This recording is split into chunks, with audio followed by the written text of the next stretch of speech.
Hi everyone and welcome back. We're reading The Legend of Podkin One Ear by Kieran Larwood. We're on chapter 3, Starclaw. I don't need to go into detail about that awful flight out of the dark tunnel, about how the three of them sobbed and wailed their way to the surface and out into the snowy woods, or about how they ran through the rest of that dark, blizzard-choked night, terrified that every shadow hid an enemy, that every second could be their last on this miserable earth. You don't need to know how many times they thought about going back, of trying somehow to save their mother or their aunt or their friends, or how often each one of them stumbled to the ground, overcome with grief, until the other pulled them up and onwards again. That terrible night can only really be remembered by those two poor little rabbits. Hook was thankfully too young to know what was going on beyond being cold, hungry and away from his mother, and neither of them will ever speak of it again, not even to each other. All you need to know is that as the sky began to lighten in the east, the young rabbits staggered into a clearing and finally rested against the trunk of an old frost-covered oak. "Where do you think we are?" stammered Podkin. "Are we anywhere near Redwater?" "How am I supposed to know?" said Paz. Hook was nestled inside her tunic, the only one of them feeling slightly warm.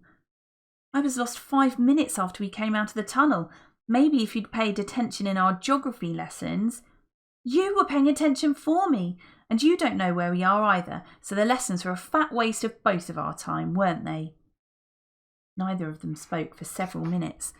They knew how serious it was to be lost in the woods in this weather. The cold was deadly, and there were hungry wolves and bears around, not to mention the Gorm. "I think we should—" began Paz, but she was interrupted by an explosion of fluttering overhead. A large bird flapped its way up through the falling snow and away over the trees. "Oh, just a crow," she said, relieved. "I thought it might be, you know."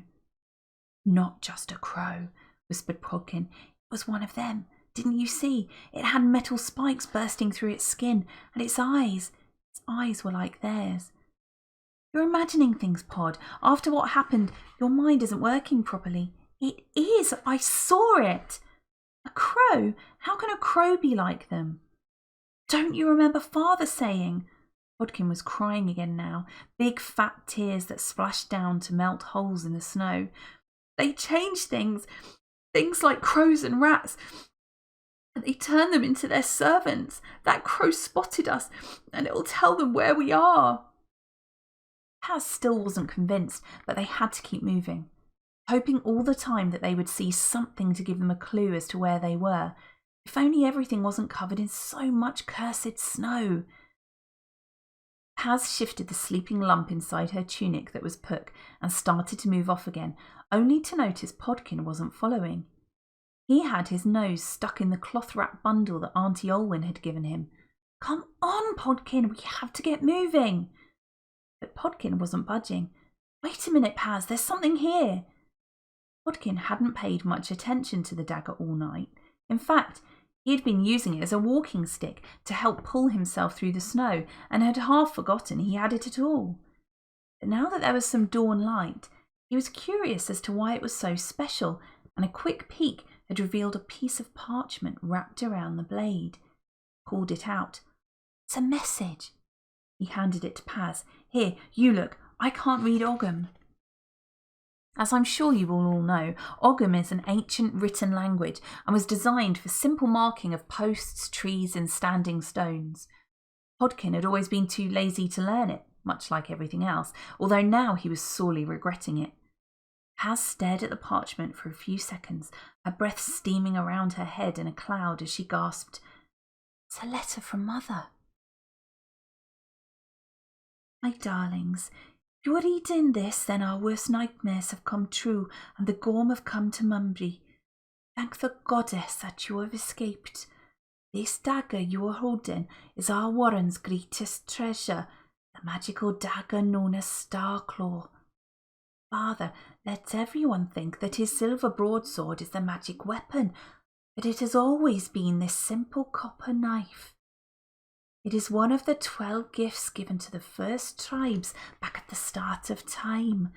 May not look special, but it has the power to cut through anything. Anything, that is, except iron. We know the Gorma hunting the 12 gifts for some evil reason, so this dagger must be kept from them at all costs. That is now your job.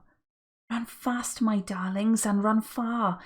Your father and I love you more than you will ever know, Mother. If Paz hadn't already cried out every last tear in her body, she would have started sobbing again. Instead, she stood, numb both inside and out, staring at the copper dagger in Podkin's hands. All Podkin could think to say was, "What use is a magic dagger that doesn't cut iron against a load of iron-armoured warriors? What were you thinking of doing with it, genius? Storming back and chopping the Gorm to bits?" Podkin shrugged. "It's a magic weapon." "Well, we're not heroes out of some story. We're just children."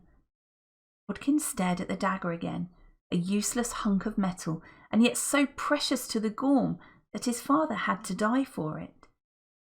He was so upset and confused he felt like flinging it away into the snow. Only his mother's plea had stopped him. Would he ever see her again? He tried to think of the last words she had said to him, the last time he had hugged her, but he couldn't remember. It suddenly seemed so important, but his mind was frozen blank. "Run fast, my darlings, run far." That would have to do instead. He would keep hold of the dagger for her sake.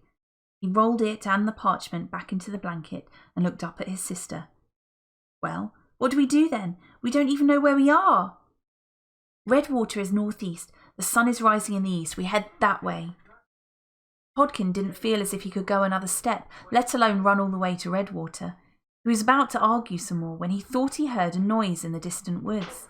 The rabbits pricked their ears, listening for something in the heavy silence of the falling snow.